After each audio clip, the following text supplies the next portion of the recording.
your address? Hello, Mr. Smith. Did you release the second bond issue in December? Yeah. All right. Your cat did what, Mrs. Harris? Really? All right, okay. Listen, Mark, some crazy stunt man is going to try taking off in an airplane from the top of an automobile this afternoon out in the valley. Sounds like a story. Hold it, Jack. Take off from an automobile on a dirt road. Can he make it? Well, Be a good picture either way. I'll send Mac out with a snapper. it's 40 miles out to the valley. We'll never make today's paper. A wire photo will make it if they pull it by 4 o'clock. Hello, Joe. I'm sending McIntyre and a photographer down. Get started for the valley right away. Yeah, some guy's got a... Speed, the life's blood of a newspaper. Speed, speed, speed. Train, telegraph, airplane, telephone, and radio. Get the story, get it to the paper, get the paper on the street.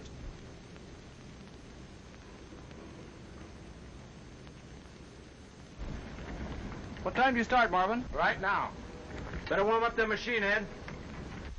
Ready for a hookup.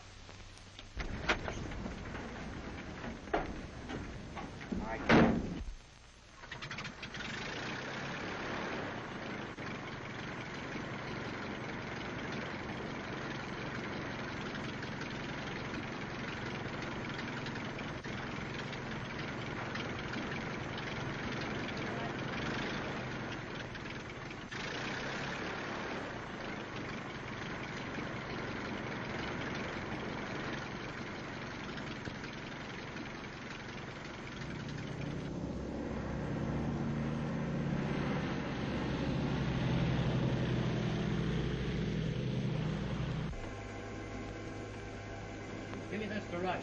Okay, lights out. Every available development of science and engineering has been utilized to get the story to the reader in the shortest possible time.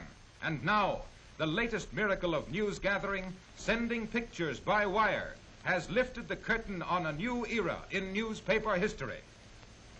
Traveling almost as fast as the telephone story, wired photos now go across the continent with the speed of light. Long-distance supervisor, I want a clear circuit to the Daily News for picture transmission. Please keep this line clear. Here's the Daily News. Go ahead, please. Wide world wired photo. This is mobile unit number 1 in the valley, ready with pictures of stunt car and airplane. Give me your signal.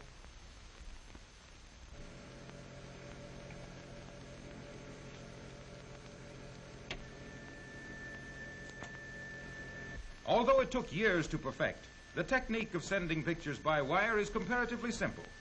It's not a matter of sending the whole picture at once, but of separating the picture into fine lines, sending those lines over a wire and assembling them at the other end. Let's suppose we have a picture or a pattern which we want to send to another location, and the only way to send it is through a small tube. For our purpose, we'll make this picture on closely wound string. Now, if we start at one end of the picture, taking it line by line or string by string in proper order, we can run the string through the tube and assemble it at the other end, line by line, until we again have the original pattern. That is exactly what we do in wired photo transmission. But we now take the picture apart electrically and translate it into units that we can send over a wire.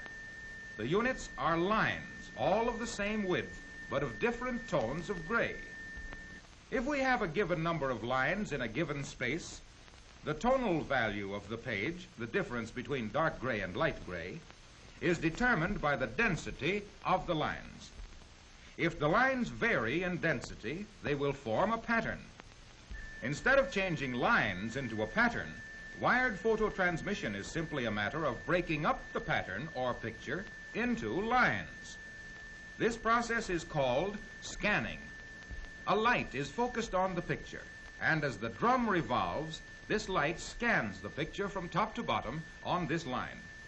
At the same time, the drum is moving slowly along in front of the light so that every part of the picture is scanned. If we stop the drum and look inside the case, then remove the condensing and amplifying apparatus, leaving only the optical system, we see that as this light strikes each part of the picture, it is reflected back through a lens and an aperture. The aperture allows only 1/100th of an inch of the picture to pass through at a time, so that the picture is scanned in fine lines. The light that gets through the aperture goes into the photoelectric cell. This cell contains a plate made of a metal that has a distinct reaction to light. Electric current will pass more freely through the plate when it is exposed to a lot of light. Very little electric current will pass through if the cell is dark. Therefore, when there is a white spot on the picture, a lot of light is reflected from it into the photoelectric cell, and a lot of current passes through the plate. If there is a dark spot on the picture, little or no light is reflected from it onto the plate, and very little current will pass through it. The current is then radiated into the receiver of the telephone set, where the telephone coils pick up the energy or current and send it over the line to the wired photo receiving set. On the receiving machine, these currents are then transferred into corresponding lines on a photographic negative wrapped on a similar drum. Let's stop this drum and look inside. The light that reaches the negative comes from a neon tube into which our current has been fed. A neon tube is used because it will react more quickly to current than an ordinary tube. With lots of current, it immediately becomes bright, and with less current, the tube dims quickly. An opening on this machine, similar to the one on the sending machine, allows only a small amount of light to go through to the negative at one time. The whole story of wired photo transmission, then, is simply this. A lamplight scans the original picture. A white spot on the picture makes a lot of current. Lots of current makes lots of light on the receiving machine, and so exposes the negative more heavily at that point. A black spot on the picture reflects no light back into the photoelectric cell. No current passes over the telephone line. The neon tube remains dim, and the negative is not exposed. We have merely unwound the original by lines in terms of lights and shadows, and wound it up again on the negative.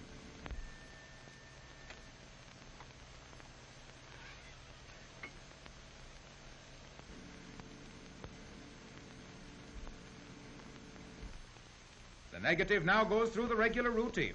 It is developed and printed, and made into a half-tone engraving called a cut. Put into the form, it goes with the page to be made into a mat, then a mold, then a part of the roaring presses. Before the advent of wired photos, days were required to send a picture from coast to coast by train, and hours by airplane. Now, it is only a matter of minutes after a news event has occurred before newspapers all over the country are carrying pictures that tell the story more graphically and completely than the printed word. Pictures sent from any location by simply picking up a telephone and calling the paper.